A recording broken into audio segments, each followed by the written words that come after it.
Hey everyone, welcome to Impossible Trade-Offs. I'm your host, Katie Harbath. I am coming to you from Austin, Texas, where I'm here for a few days at the South by Southwest conference. I'm speaking on a few panels on AI and trust and safety. And another panel that I did was a fireside chat, actually, with the author and journalist, Sasha Issenberg. Sasha has a new book out called Lie Detectives, How Political Campaigns Fight Disinformation, where he followed around some political operatives, both here in the United States as well as in Brazil, to look at how they try to combat mis and disinformation. It's a great book. Highly recommend you pick it up. And this is the recorded audio of our session at South by Southwest. So I hope you enjoy. So we're really excited to get in conversation here. We're going to interview each other a little bit based upon both of our experiences. But I thought, Sasha, first give you a chance to explain why you wanted to write the book and some of the things that you found. Sure.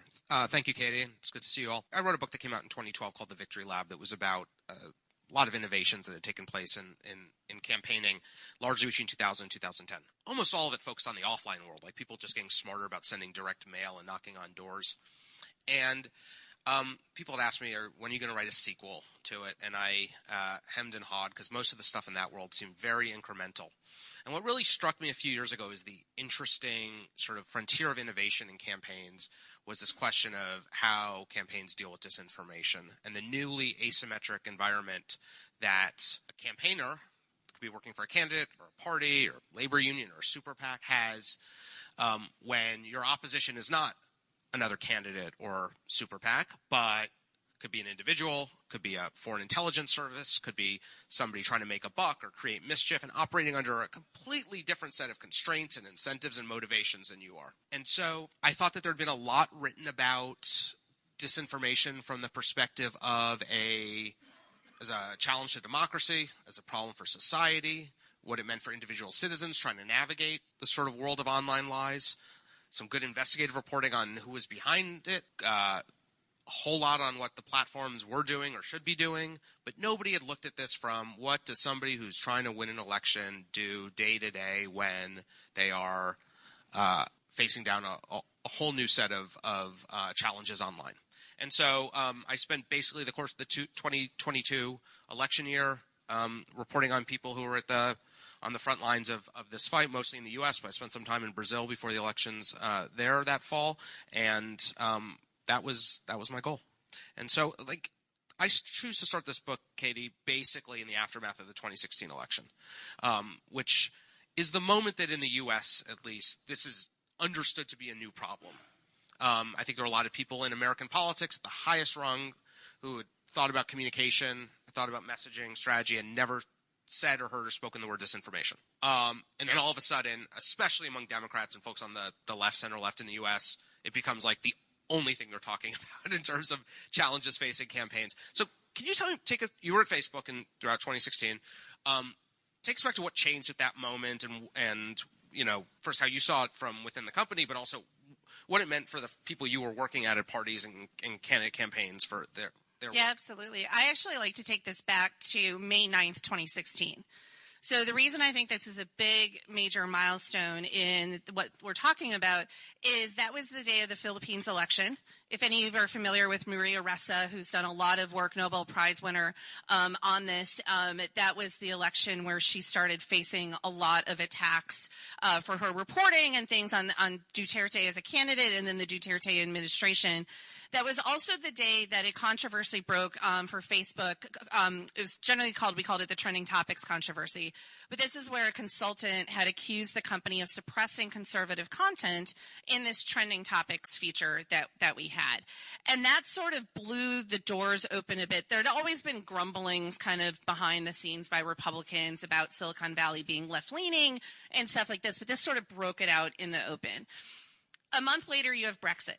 And you have the surprise Brexit vote, and there starts to be questions about what the Brexit campaign had done in order to, and their messaging to voters and stuff like that. And I still remember, those two things weren't necessarily, obviously in hindsight, they should have been much bigger triggers internally than what they were.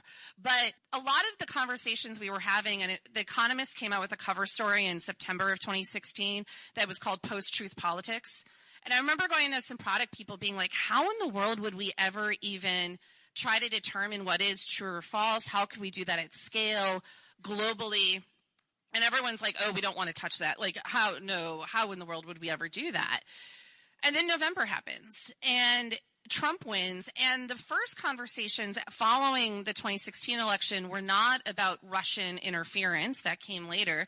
It was about Macedonian teenagers who were wanting to make money and found that spreading disinfo caused people to click. And it would go to their websites, and they'd have Google AdSense and other things, and they'd be making a ton of money. And so very quickly, Facebook then pivoted. And by December of 2016, we had our first fact-checking partnerships, and we had labels and started to build out some of the tools of thinking about mis and disinfo, because now it was something we just couldn't ignore anymore. We knew we had to do something because of the backlash of everything that was happening. And then from there on, it was also because right after that, then you had Russian Internet Research Agency ads in fall of 2017 that were announced. You had the Cambridge Analytica scandal in 2018. The company kept building different tools like political ad transparency.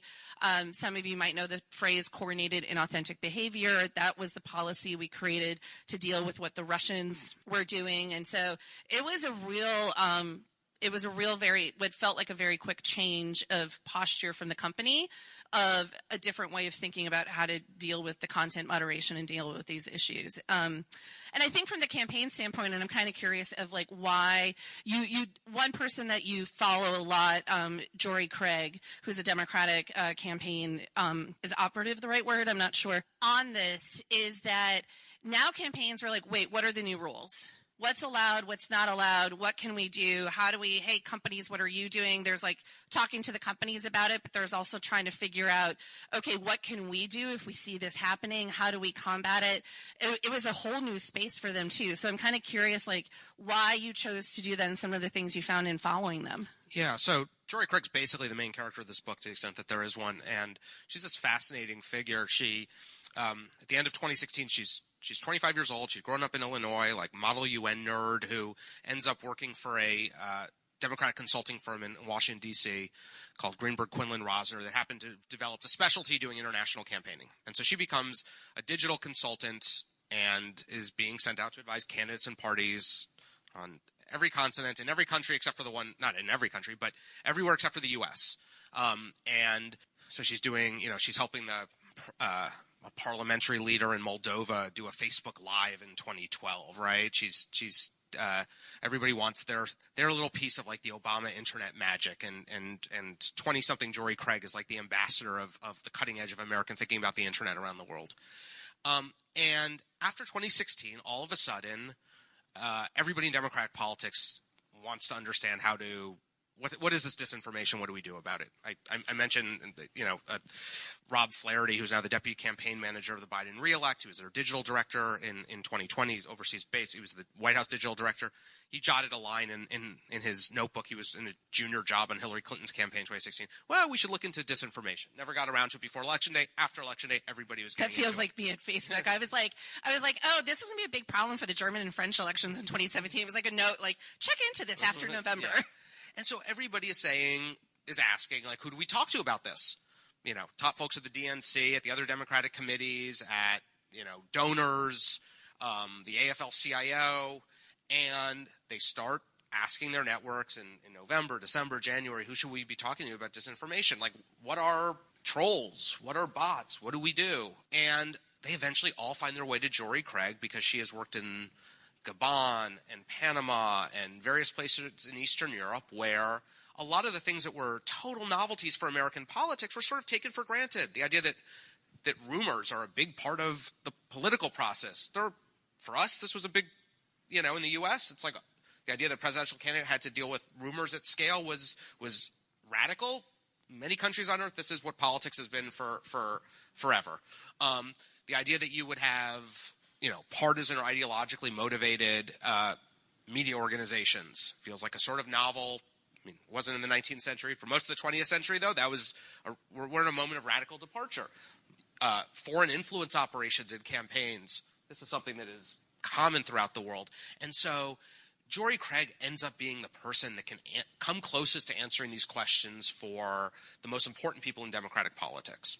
And she becomes basically the first full-time counter-disinformation operative in American politics, and has done more than anyone to shape how American campaigners understand the threat, what tools and tactics they value for making sense of what disinformation is actually an electoral problem for them, and coming up with a playbook for figuring out what you do when you see something online that you think could be a problem for your candidate. Well, you mainly follow kind of her story throughout this, and we'll dig into that a bit more too. You also did talk to some Republican operatives as well. What was sort of the reaction that you got when you talked to Republicans about how they think about these issues? Yeah, so I remember having breakfast with you during a period where I started work on this in late 21, and I had already met Jory Craig. I'd known her, and I knew some people in her orbit on the Democratic side, and these were people who basically identified their work as we track, measure, and come up with strategies for dealing with disinformation, and I did not intend to write a book that focused primarily on people on the left, and so I started asking around to Republicans I know who were involved in digital politics, who's doing this on the right? And you really couldn't even ask the question because the person on the other end would dispute the premise, right? So I remember I had a bunch of these conversations with people who worked in politics. You had already left. You had just recently left Facebook, and I remember sitting down with you over breakfast in D.C. and saying, like, am I missing something here? I keep on asking, like, is there really nobody in Republican politics who's doing a version of this work? And you were like, no. And so tell me why that is. Well, I think so. You've got two interesting quotes in the book that I highlighted when I was reading it because it sort of really encapsulates, I think, what I generally hear from the right, which is one, that a lot of this is excused by Democrats for why they didn't win, and two, that just unpack that for a second. This. Saying that what Republicans were saying were Mr. Disinformation, that trying to get companies to take this stuff, basically that it was something other than their policies, the candidate, something. It wasn't something necessarily that the Democrats had done wrong. It was something that was done to them. Right. The idea that disinformation as a category has been invented by Democrats so that they can get the federal government to lean on tech companies to censor conservative voices. Some version of that story, right, that is. And so for them, like, categorizing something as dis or misinformation is, its very point is falls into a kind of accepting the idea of that this is justified. And then on top of that it is a way of the left trying to silence the right. Right. And trying to make it so that their stuff isn't amplified as much, is taken down, I think in a lot of their minds, it's a campaign tactic. Yeah. And so I write about the ecosystem of people who are doing this tactical work, right? Whole data, online monitoring apparatus and data sharing that stretches from the DNC and Democratic committees to outside sort of allied groups, Emily's List, the environmental groups, labor unions, local candidates, and professionals and a whole lot of consulting firms and other places who are advising candidates day to day on what they do. Is there nothing equivalent on the right? Well, I actually, just as we were sitting here and you said it, so I think what you see the equivalent on the right is to push back on what those operatives are doing. And we're seeing that play out right now in the Supreme Court with these, whether it is the net choice cases, which is Texas and Florida had passed laws to dictate to tech companies about how they, what content they should leave up or take down off their platforms. Those arguments were heard about a week or so ago. Here on March 18th, they're hearing another case, Murphy v. Missouri, which is looking at, there's a lot of academic researchers who have been studying this work, but then also, and I was on the receiving end of some of this, the White House was not happy with a lot of things the companies were doing around COVID-19 misinfo, in addition to campaign type stuff. And there's this question of, did the government go too far in terms of, the term is jawboning, if you will, of trying to pressure these tech companies in which to take action. And so these court cases are about whether or not how the government and social media platforms can engage, where are the various First Amendment rights of the companies or others, where are the lines for the government. And so you've really seen a concerted effort, I think starting in 2020, but particularly after that, Jim Jordan and the House hearings, the Twitter files, all of this.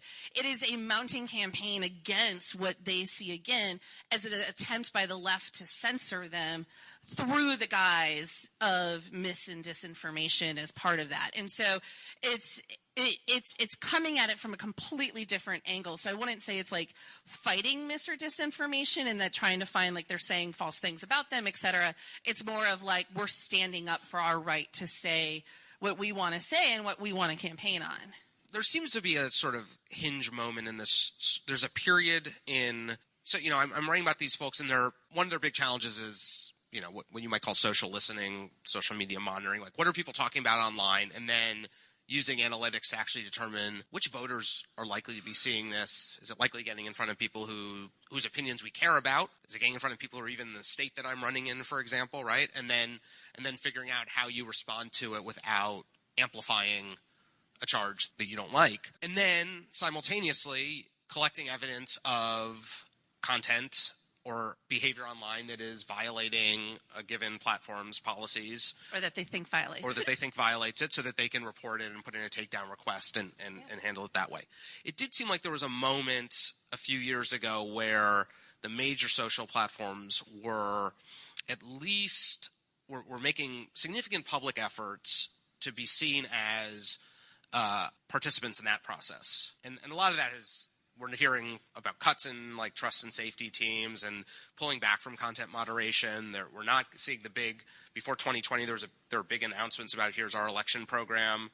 I'm not hearing or seeing equivalent stuff this year. They're doing a lot, but it's more around foreign interference and stuff like that. Yeah. But yeah, I think – So what are the sort of cycles from the perspective of how the platforms see themselves as players in this since 2016?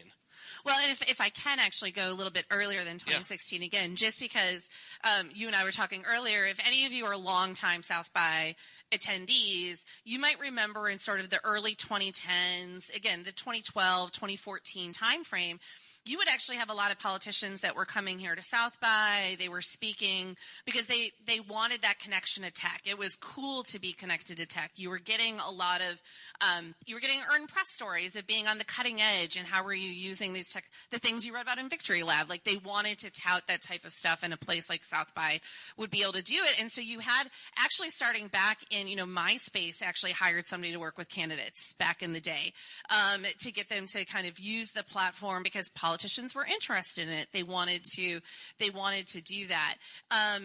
That, again, changed a lot after the 2016 cycle, and now you've got pressure not just from the media, but policymakers, from civil society and others of being like, wait a second, platforms, what are you doing to mitigate these harms that are clearly happening on your platforms? And it wasn't, if I'm just honest, it wasn't a news cycle that was going away. I mean, it didn't help that Mark Zuckerberg went up there and said it was crazy that Facebook didn't play a role in the 2016 election, but it was a storyline that people kept coming back to. And so the platforms, in an attempt to try to calm all of this down, wanted to show and take measures to try to figure this out. But what ended up happening and what ends up happening anytime. If any of you follow, there's a great gentleman by the name of Mike Masnick, and he has a great post where he wrote it to Elon in November 22 of like, let me walk you through the stages of content moderation that we see every tech CEO go through. And at first it's like, I'm about free speech. We're going to be the free speech platform of the internet, right? And then you're like, oh wait, but this bad thing happened. Oh wait, then there's this thing. Oh, we should do something here. But wait, that's okay in America, but not in this country, there's just I could go through tons of different stories on that. And you start to really find this balance and I have a podcast I call Impossible Trade-Offs, because a lot of these things you're really trying to balance sort of like harm and speech and things of that nature. And you find very quickly, and the tech companies found very quickly, you couldn't make anybody happy. Where people thought you should draw the line on content moderation was going to be different. And if we in this room did, try to be content moderators, I bet we'd have a split decisions on what if we thought we should leave something up or down. And so you saw platforms really leaning into it into 2020. And it was, look at us, we're doing all these policies, we're doing all this work on elections. And then COVID hits. So then you have COVID on top of that.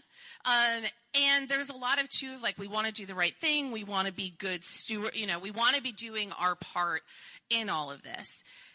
And then I think, after 2020 and going into the last 4 years, there's been a lot, again, the Republican backlash has played a role. It's played a chilling effect. It's played a role in like some of these platforms being like, wait, maybe we went a little too far. At least regulation in the U.S. at the federal level hasn't shown up yet. There's stuff in Europe and there's stuff in the States, but, the threat of regulation, if you don't voluntarily do this, hasn't necessarily materialized for these companies. And frankly, they're just like, we're not getting any credit for it. We put in all this time and effort and trying to do all this and all this money, and we just still keep getting hit over the head with it. And so why am I going to put more resources into that? And so now you're seeing platforms like Meta saying they're going to pull back from politics and news. They've been ending news partnerships and things of that nature. You obviously have X as in its totally own situation. And you have a lot of newer platforms that are trying to figure this out, and many of whom are like, we just want to try to avoid this. But what I tell a lot of them is that you can run from politics, but you can't hide. And it's going to be something that these platforms have to deal with. It's still Facebook to me. Facebook and Google are still putting a ton of, and Microsoft and others are still putting a ton of money and resources into this. I think the question that as we're going through this next year. And this is content moderation? It's content moderation. Yeah, it's trust and safety. It's overall. And with the number of elections happening this year, it was going to test even the most well-resourced of teams. Because we're kind of talking about just U.S. right now, but there's obviously all those international ones I mentioned. But they've made, they're making some policy changes of choosing not to take as much stuff down necessarily, or do they do the labeling that is different than 2020? And I think that there's that issue of like, where is their policies? And then there's the question of how good are they at executing against those policies? And you're seeing that a lot right now with AI, where these companies are coming out. They did this at the Munich Security Conference a couple weeks ago. 20 companies are like, we are promising we want to do this responsibly, AI in elections. We're going to take efforts to watermark, and they had a whole litany of things to do. And that's a great first step, but then there's also a lot of reporting out there that is showing that they're not able to proactively find a lot of that yet, and they're having to act reactively. So we're definitely in another kind of changing moment where I think if in their ideal world, they'd be like totally pulled out of politics, but it's just not the reality of where they're at right now. Is there enough money in advertising to make that a difficult call for companies on a purely economic basis? Meaning if they don't do it, that advertisers will some platforms say we don't take political advertising, Correct. Right? Is that a significant would that do any hurt to Google or Meta if they said okay? No. Now, the only thing that I will say is that it does still cost money once you ban them to still build the tools and everything to stop those ads from running. So it's not like it's and in fact, in Washington State, there's state law that they passed a couple years ago, and you actually have, if you're running a state level campaign in Washington, you cannot run ads on Facebook and Google, but a lot of ads have made it through. And I think like a year or so ago, Facebook got fined $20 million because they weren't able to comply with the law. I'm curious, as we're kind of talking about this, and you mentioned, the Democrats, they were doing social media listening tools and everything like that. One of the things you kind of talk about in the book that I'd love for you to expand on a bit is, how did you find these folks trying to distinguish the signal from the noise? Because it feels like, just from personal, and what you kind of write in the book, is like it almost felt like everything became potential mis or disinfo now. Yeah, and I think this is a place where there have been a few sort of cultural cycles since 2016 or 17. Initially, the people who were concerned about disinformation were concerned on a few different levels simultaneously. Politicians were concerned about this as a geopolitical problem, as a problem for civic education, and were approaching it that way. I talk about a meeting that took place at the Democratic Congressional Campaign Committee where they had candidates in early 2019, and a lot of them were people who sat on the Intelligence Committee. And so when they heard disinformation, they weren't thinking of it as, hey, this is something for my deputy digital director to do so that we can, optimize our rapid response next week. They were thinking of this as, what are we, the United States, doing to set up our cyber defenses against like Iran and China. And so I think that was one source of like kind of blurring of purpose, was people who thought that to fight disinformation, you had to fight it everywhere, or whatever Churchill would say if you had to deal with online disinformation. And so And I think nobody had any real sense of perspective. And I still think this remains the case when we talk about disinformation. I think that there's so many incentives for media, people covering disinfo beats, think tanks, academics, to find examples of disinformation without always thinking about how wide their reach is, how persistent they are, if they're actually persuasive to people, and kind of elevate them without enough sense of proportion. And this was a huge problem in campaigns because everybody who recognized this was a problem in 2017, 18, 19 felt like they needed to be throwing everything at it.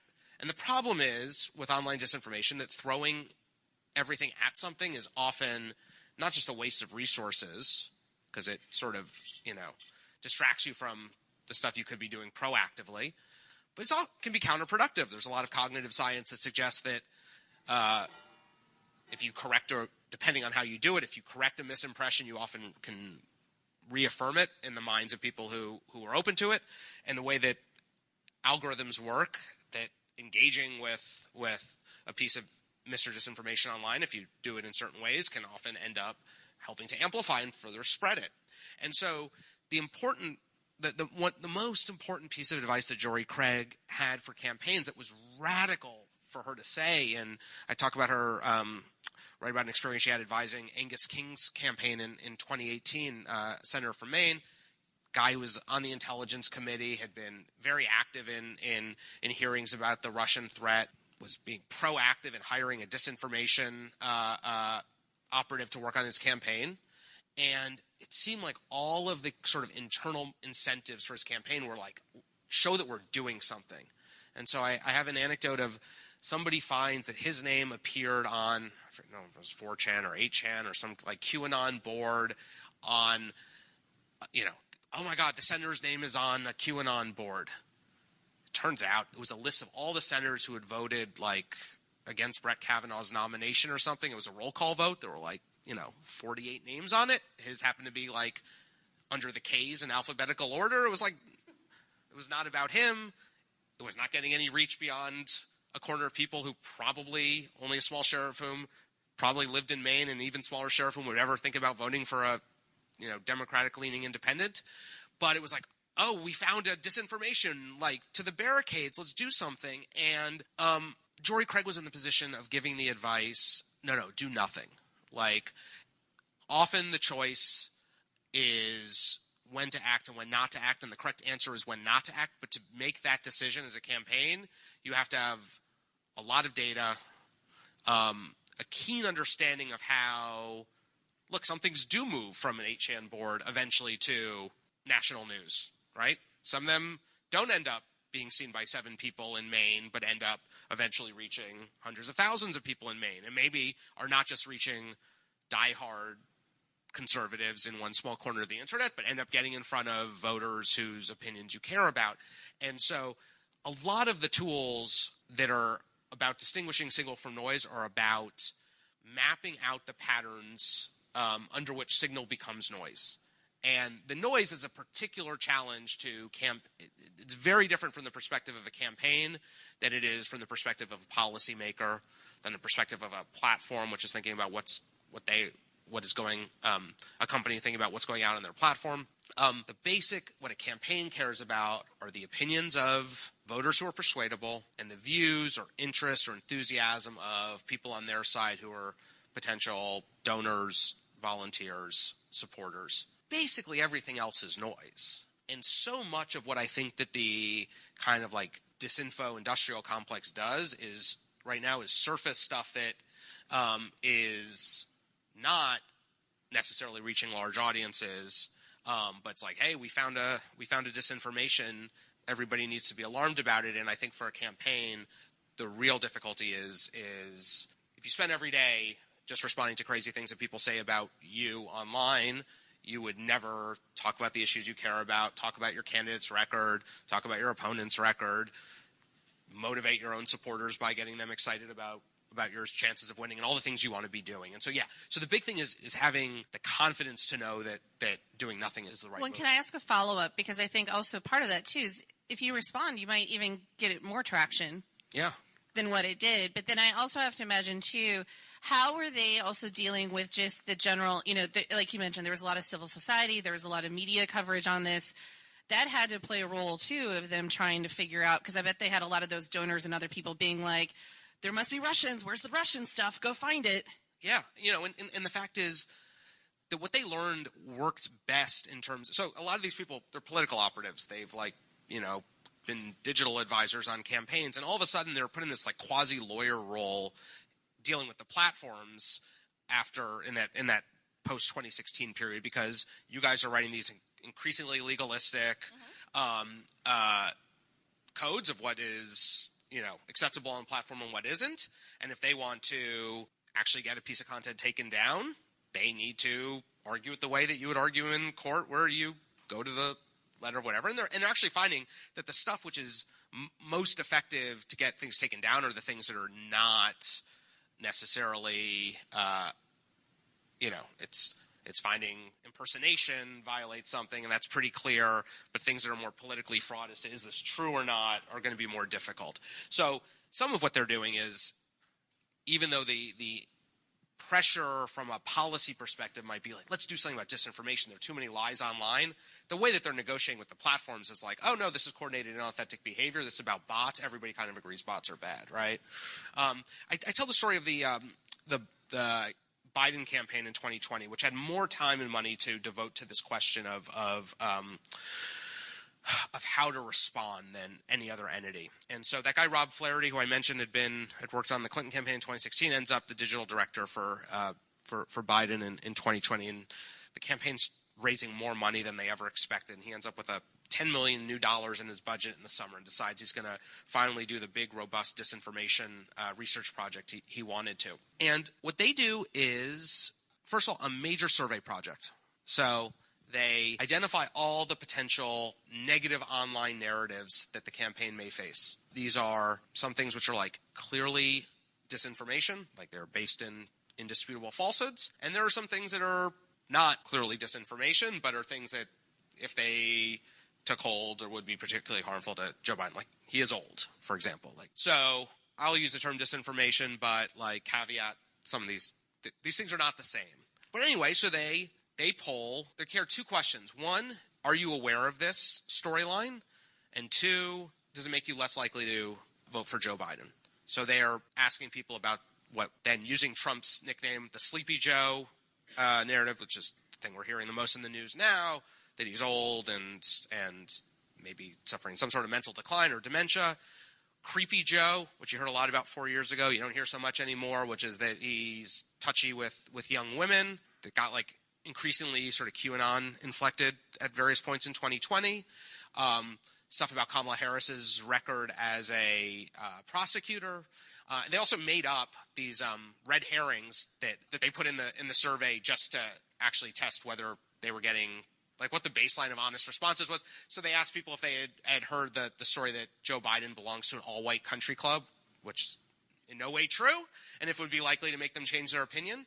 And so they took these answers with a large sample, and they mapped them on two axes, and on how much reach each of these storylines has had and how likely it was to affect voters, and then narrowed in on the voters who were actually persuadable. At that point, 8 to 12% of the electorate whose opinions were in play, the ones that campaigns cared about. And what they ended up finding, and backed up with focus groups, was, yes, a lot of people had heard the stuff about Hunter Biden-related corruption, but not a lot of persuadable voters said it would change their opinion. And the focus groups they found, they didn't really see Joe Biden as motivated by personal financial goals. So they were like, you know what?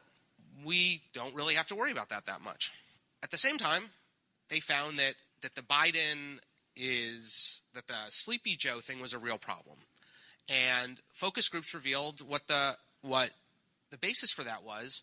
It wasn't just that voters thought that he might be old and losing his marbles, was they saw him as a fundamentally weak political figure, right? It's probably a result of being vice president for 8 years, probably a result of him sort of muddling through the primaries the way he did in 2020. And as I quote one pollster in the book, voters were worried that he wasn't going to be the quote-unquote author of his presidency. And they viewed a certain type of political weakness, not necessarily the physical age thing.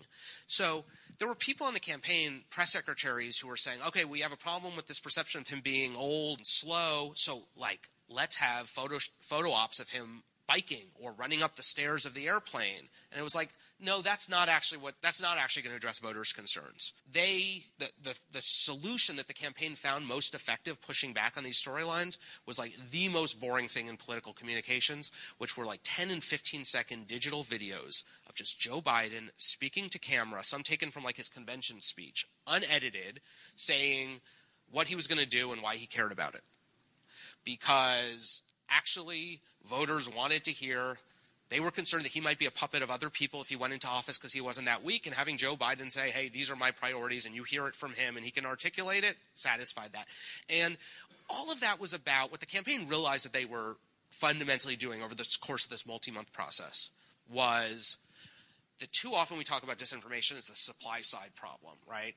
The Russian Internet Research Agency has a bunch of people in St. Petersburg who are putting this stuff out, or Macedonian teens are creating websites, or whatever it may be. We talk about the supply, we talk about the content, and that for and from a public policy perspective, and from the platform's perspective, that's where you guys come in, or formerly you people. It's okay. From the platform's perspective, the supply is the issue. From a geopolitical and regulatory perspective, the supply can be an issue. From a campaign's perspective, the demand they realized was the problem. The disinformation narratives that were taking hold or risked being a problem to the campaign were the ones that responded to underlying anxieties that voters already brought to the subject. And that they needed to sort of, in an anticipatory way, identify which disinformation narratives would respond to the anxieties that voters had, but not respond to the disinformation narrative, because that's what would help it spread, right? It would help it spread because if you engage with it, the algorithms would amplify it. You would end up in a news cycle about, is Joe Biden running up the stairs because he's too old or whatever?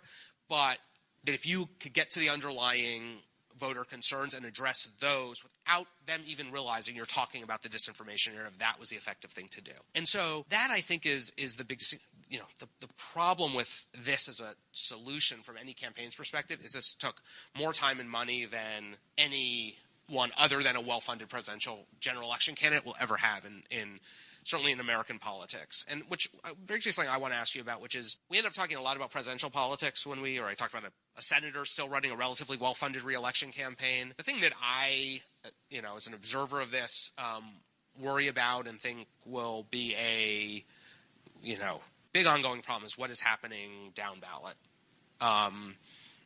Places where you're not getting press coverage day to day because there's not a newspaper covering a county executive race or city council race, where voters' opinions aren't as well shaped as they are about Joe Biden and Donald Trump.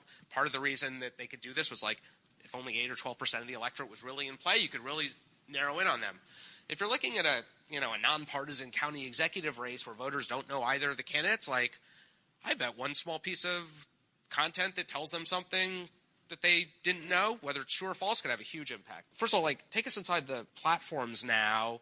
How do they divide their resources from, in this year, I'm just saying the U.S., between the stuff Trump and Biden related content moderation, which is going to get a lot of attention, and on which if they don't do anything, they're going to deal with bad headlines in the New York Times that Facebook let this go, and press conferences from elected officials and think tanks bring out reports, down to the thousands of offices that'll be up on the ballot this year. Yeah, I think they're kind of approaching it from two different aspects. And frankly, after 2016, and when we shifted, not to promo somebody else's book, but Jeff Horowitz has a book called Broken Code that kind of goes through some of the work the civic integrity team and us at Facebook did.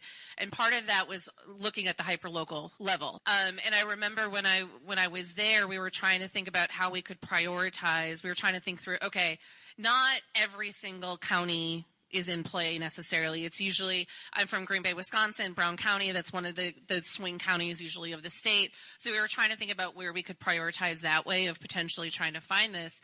But that actually made, there oftentimes wasn't that much activity there till maybe there was something. And so I do think, you have platforms trying to think, they do have to pay attention to the national level stuff because that's what people test the most, and they're paying attention to that.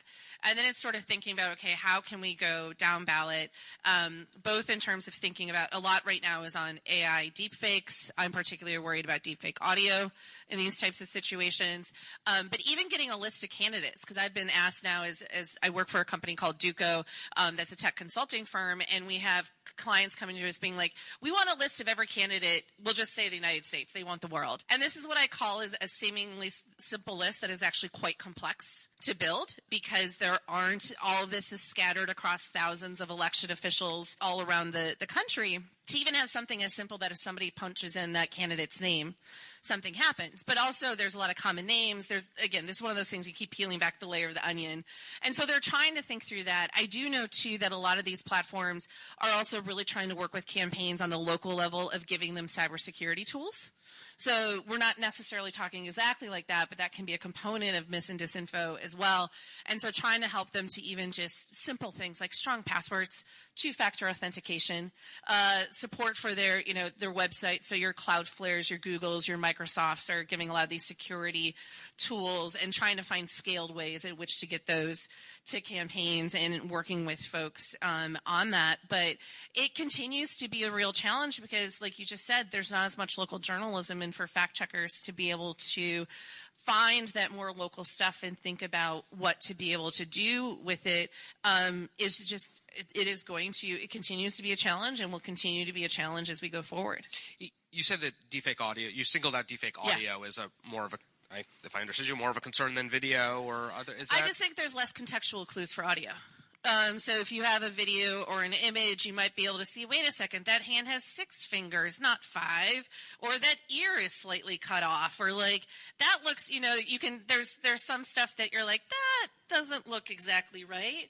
Whereas with deepfake audio, you just have less of those clues. And so if it's poorly made, it might sound slightly robotic and stuff like that. But, we had that robocall in New Hampshire with Biden. There's actually quite a bit of issues right now of AI scams where people are calling up loved ones and they have audio of another loved one trying to make it seem like they're in trouble and things of that nature that these platforms are also having to deal with. Do you have a sense of what an internal fact-checking team would do if there is a clip that the Biden campaign says this is false? What the verification process of, how do you prove that he never said this thing? So most, when we talk about fact-checking, whether it's within Facebook or Google or others, it's not actually people employed inside the companies that are doing that fact-checking. And this is slightly different than content moderators, because content moderators are looking for things that violate the policies and need to usually either be left up or taken down. The fact-checking program was for content that didn't violate the policies but was problematic in other ways. And so, and most content, especially as these actors started to get better about it, there would be truths in the story in addition to lies. And so you start to have not just true or false, but partly true, partly false. Like you start to have these nuanced decisions that fact-checkers can make. So they worked with a lot of fact-checking, the International Fact-Checking Consortium that's run by Poynter. And they had to go through Poynter's process to get certified first. And then the platforms would usually, there was a monetary relationship as part of that. And the fact checkers would get access to a dashboard where Facebook's algorithms, we had a pretty good sense of the type of content that was generally being spread and different signals of what might make it false. So you'd be looking at comments and people being like, this isn't true. It could be similar types of content that they've seen. There was stuff that was going around in 2016 that you don't see as much anymore, but it would be like Tom Cruise killed in your hometown type of clickbaity stuff that we were trying to build, early days AI machine learning classifiers to find all of that. And so then fact checkers could go to the dashboard and be like, oh, okay, I want to fact check this story. And they could pick and choose. And so if the Biden campaign, when the Biden campaign would come to us or somebody be like, this is a false story, we would usually encourage them to call up one of the fact-checking partners because these would be news organizations. Yeah, they were Associated Press, PolitiFact. There was it was all public of who the partners were. So we encouraged them to do that. It was on rare occasion because we didn't want to be seen as trying to influence the fact checkers of what they fact checked or didn't. So it was a very rare occurrence if we'd nudge a fact checker of being like, hey, you should go look at this story. And this actually came up. Do any of you remember the 2019 Nancy Pelosi video that had been slowed down to make it sound like she was slurring? When that happened, it ended up getting fact-checked. At least Facebook didn't end up taking it down. But one of the things we ended up changing after that was that when something went into that queue, we dramatically reduced the reach of it. Because there was kind of a question of, like, what do you do in that in-between time? That something is getting fact-checked and could be true or could be false or what that might be. And so at the time, the company had made that decision to narrow it down. I don't know exactly what it's like today that those relationships continue to evolve. There were little things like, if disinformation was spreading, it usually wasn't on one account. It was on a lot of pages.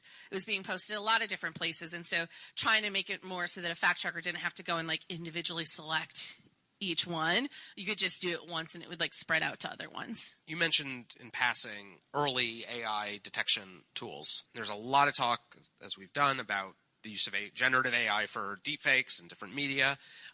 Where are we on AI tools being useful for identifying and flagging disinformation? And does that give you any sense of optimism that it'll make a contribution? So my mantra for this year, and it'll probably be my mantra for maybe the rest of my life, is to panic responsibly when it comes to AI and all of this, because I think that we were talking about everything from the signal and the noise. There's a lot of, rightfully, I think it's good that we're having these conversations early on in the AI days than we did with social media, right? About the ways that they could be harmfully be used. But there are a lot of positive aspects. And so we have seen over the years, and there's two of my former colleagues who are fantastic, Dave Wilner and Sumit Chakrabarty.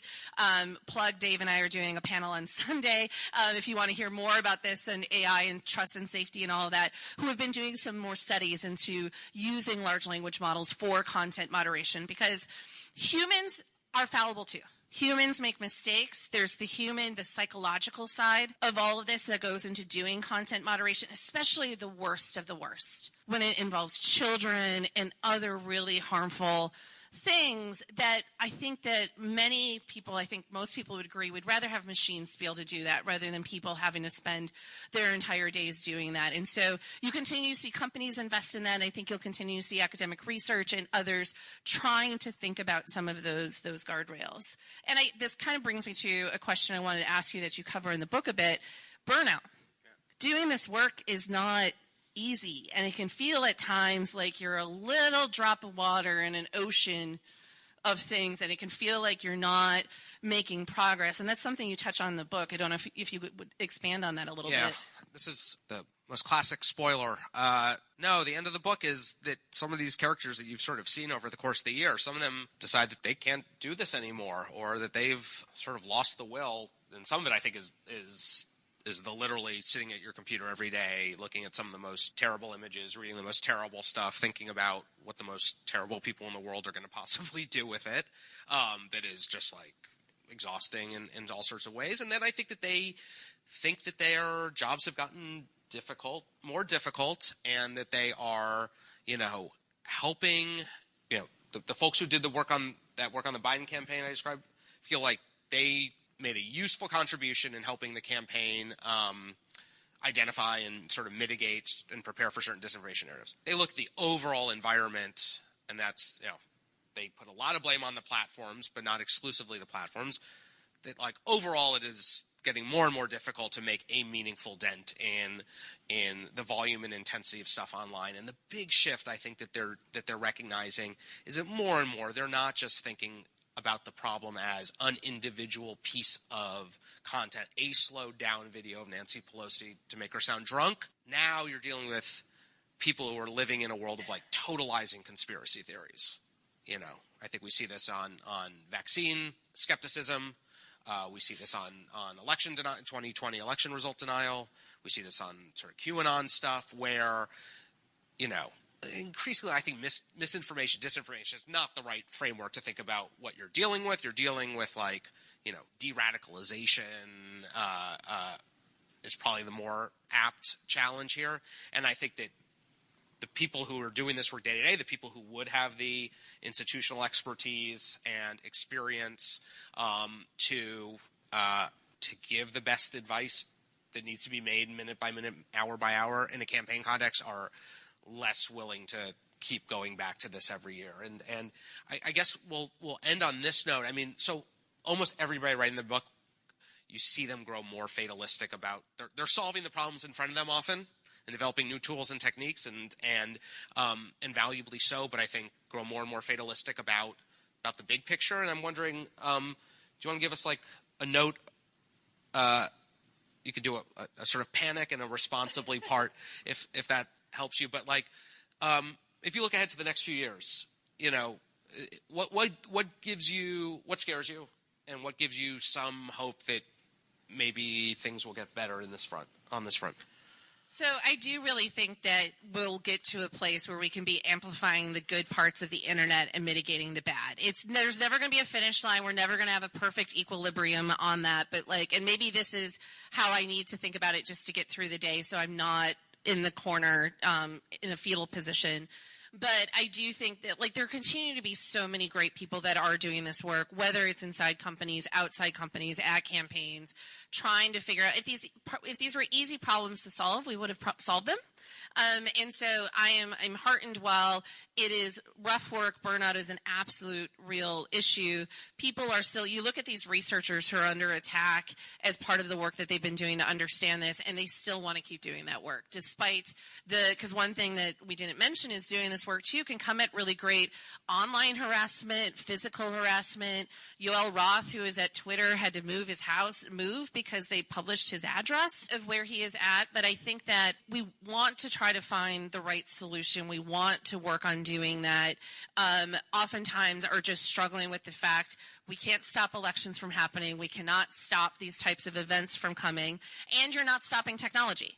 It's not like we're hitting a big pause button to give us all a chance to catch up, especially with AI. Capitalism keeps everybody moving and wanting to, what you've seen recently with Google and Gemini and some of these tools, they are feeling rushed to get them out to market, because if they don't, somebody else will, and there's no regulation to make an even playing field as part of all of this. And so I think that we will continue to see improvements. I think technology will continue to help to figure a lot of this out, but I think we're going to continue to go through a couple rough years of thinking about this. And I think too, there's also the overall political environment. So it's not just if we got rid of the internet today, if we all hit the big red button here at South by and we're like, you know what, guys, it's been fun, it's just not worth it, right? We're going to go back to the offline world.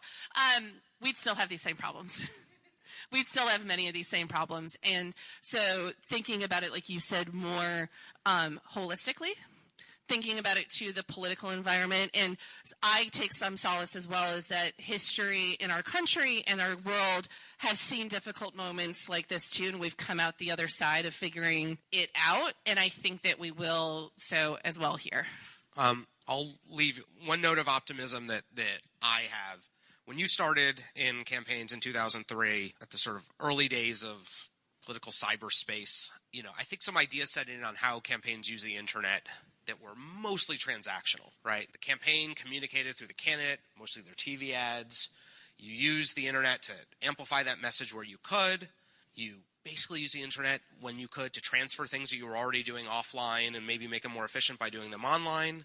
And you asked your supporters for money. But campaigns never really entrusted their supporters online to carry a message for the campaign. Campaigns are these really old 20th century command and control institutions. You spend millions of dollars refining and testing your message. You are not going to trust your most enthusiastic person to go wild in the comments for the candidate. And so what happened was that, Barack Obama developed a massive contact list online, but it turns out that QAnon has been a much deeper, more persistent, probably meaningful online community to its members than anything the Obama campaign's left behind. And I think that the internet, one of the reasons that disinformation has been able to move, and you see the people I write about in the book sort of see this in real time, is because political communicators built a lot of weak ties online, and disinformation networks have sort of proven stronger and more resilient. And what you're now seeing with a younger generation of digital operatives is a real sense of urgency about changing that. And so the term digital organizing has been around so long that it's just in many cases turned into this sort of useless marketing buzzword. But at the core of it, which is campaigns entrusting their supporters to talk to peers on the campaign's behalf, even if that means relinquishing a little bit of control and oversight. Campaigns are starting to do that. Little things point to this. You see this with the Biden campaigns investing in training its volunteers to talk about the campaign online. John Fetterman's campaign in 2022 built a big Slack channel for supporters to swap ideas about how they could talk about Fetterman online. This is stuff you would not have seen major campaigns do in the past, and it leaves a perhaps ironic outcome that for all the damage disinformation is doing to our democracy, and that's real, it actually is making the practice of campaigning better, and I think more respectful of human beings and a lot less transactional than it has been online for the last 20 years, and that encourages me. Well, Sasha, thank you so much. Thank you all for joining us so much. We really appreciate it. Thanks so much.